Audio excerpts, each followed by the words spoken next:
The destruction continues. Today's fun little project is going to be to do something about this grill. As with the fenders, we're not going to try to make this into a showpiece. However, some of this is unacceptable, and my original plan was to just take this bar and possibly this one off and splice it together with another grill, but as it turns out, this is actually one of the best grills I have. So I'm just gonna have to see if there's any chance at all that I can straighten some of this out, make it look a little better than what it is. Probably wasted my time here, but the thing with this is we really can't make it any worse than it is, so all we can do is try. Now we're gonna begin by breaking this thing down into its primary components. It's a series of rivets that are holding this thing together. So I'm going to grind those out, and then we'll be able to remove the grill bars individually. Well, it's become painfully obvious that we have once again grossly miscalculated the amount of work that is going to be required here. I guess this is why most people just buy a new Chinese grill and call it a day. But we here at Carter Auto Restyling are doing everything in our power to resist the communist takeover. So we're going to cue the time lapse of me trying to straighten this out.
So I had to bolt this grill bar back on just to convince myself that this isn't a colossal waste of time. And not very convinced, but either way, let's proceed.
That's about as much time as I'm going to waste on this project.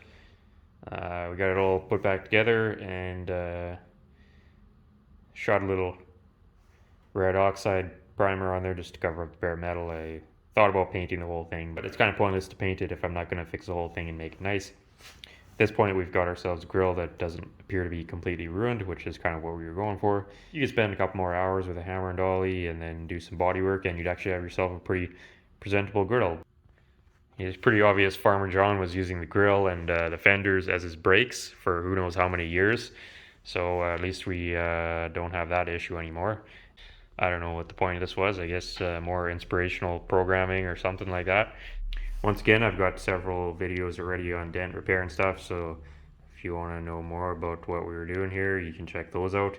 Didn't really make sense to go into much depth here because we weren't trying to go for perfection, and we're doing the same things that we've done since the beginning of time. So, you know, you can only repeat yourself so many times before you sound like a broken record. And stay tuned because we're getting pretty heavy into the rust repair on this cab. So there'll be a video or two coming up on that.